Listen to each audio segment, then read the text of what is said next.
Some of y'all know that earlier this year, I befriended an elderly woman at a protest. I like to call her Rosemary in order to protect her privacy. When I met her at the protest, I was working on the safety team, and the ground was pretty uneven, and she clearly was going to need assistance making it from where she'd parked her car to where she wanted to set up her chair. She had arrived with a friend from church who was younger and had driven her. We hit it off immediately, and as we were walking together, we noticed a homeless gentleman who was collecting cans in the parking lot, and she turned to me and said, "Oh, do you know of places to get cans? I have to collect cans to help buy food and pay my rent." For folks who are not living solely off of Social Security, you may not be aware that the COLA for Social Security does not match the rates at which landlords are able to increase their rent. The cost of living goes up far quicker than Social Security compensates for. And so it is becoming increasingly difficult in the United States, even in Portland, where we have a rent cap increase.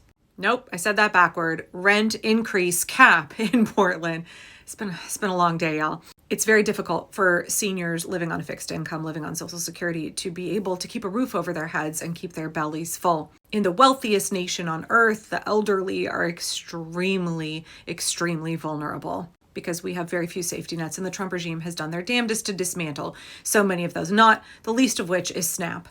It's estimated, I did a little reading before I sat down to make this video, from Meals on Wheels and also Feeding America about elderly Americans and food insecurity. It's estimated that only 50% of the elderly who qualify for SNAP are able to access SNAP, either because they don't know that they qualify, they don't know how to apply, they have physical and cognitive limitations that make it difficult for them to go through that process and maintain SNAP benefits. And now we've watched the Trump regime shut off SNAP during the shutdown, and we've seen a number of states, including Republican states, that are slow to get those funds going. Now, here in Oregon, our governor, Tina Kotek, said that she would cover SNAP for all Oregonians who are on it, whether or not the federal government was going to fund it. The federal government is saying like, oh yeah, we're booting SNAP back up, but now you've all got to reapply. It's a big mess, right? They're trying to make it as difficult as possible for people to access SNAP.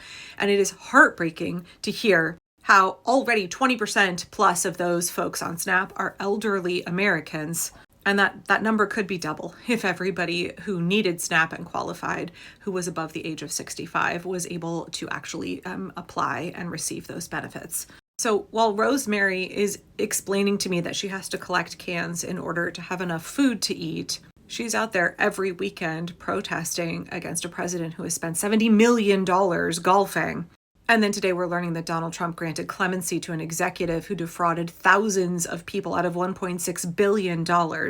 It's all about the grift, all about the corruption from the federal government, from the Trump regime, while America's seniors are struggling to get enough to eat.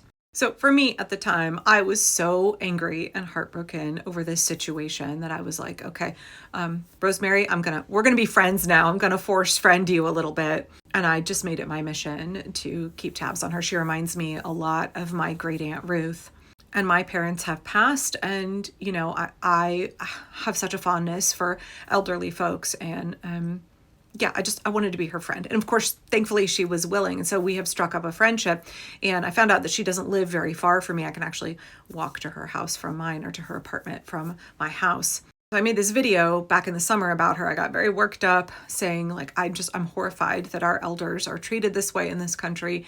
It's horrifying to me that, frail little old ladies have to go collect cans at 5:30 in the morning, have to walk the neighborhood and pick up cans and then take them in for deposit in order to buy food. And I got such a huge outpouring from people in my comments, from people in my neighborhood. One of my neighbors gave me a bunch of cans to give to her. People who just like wanted to help Rosemary said, oh, can you make a GoFundMe for her?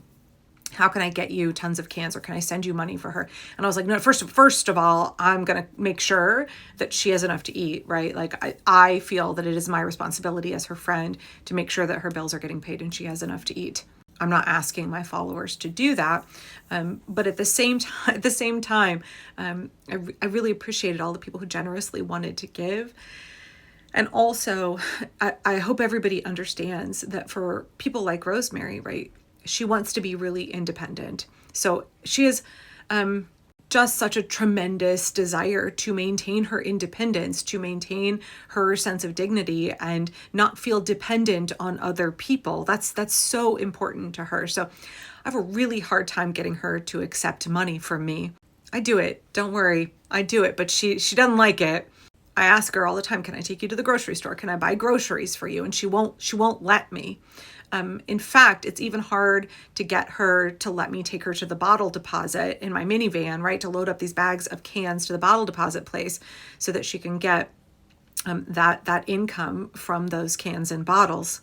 She wants to take the bus because she wants to maintain her independence. And so I try really hard to respect that in our friendship. I don't want her to feel like a charity case. I understand how important it is to her that we have a friendship and that it is not me just like, depriving her of her ability to maintain independence. So I appreciate everybody who's so generous. Like I'm sure if I asked, especially my YouTube followers, if I asked, there would be thousands and thousands of dollars for Rosemary. People would fund that GoFundMe in a heartbeat.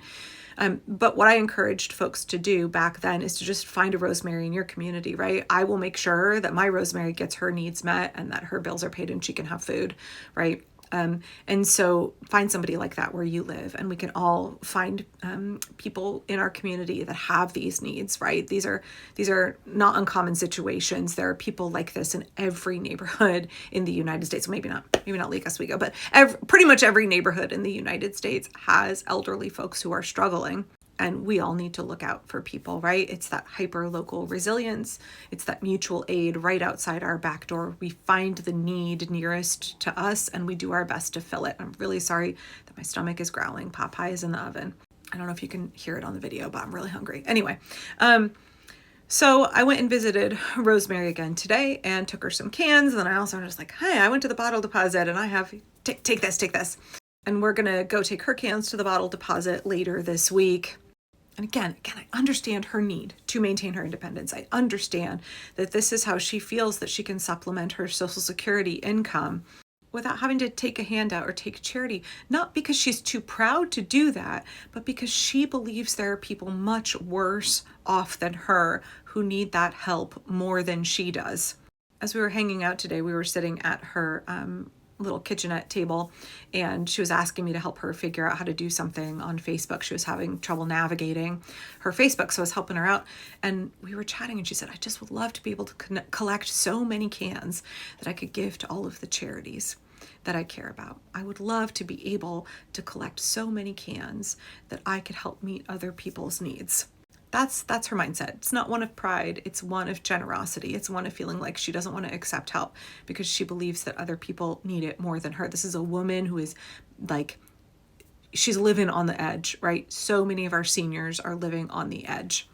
And yet her first thought is for immigrants. Her first thought is calling our senators and our congresswomen to advocate for immigrants. Her first thought is wanting to stand up and attend to like every protest. She is there at every protest. She's doing all the letter writing campaigns. She's making all the phone calls. She's doing everything she can with what resources and skills that she has to advocate for folks who are being harmed by the Trump regime.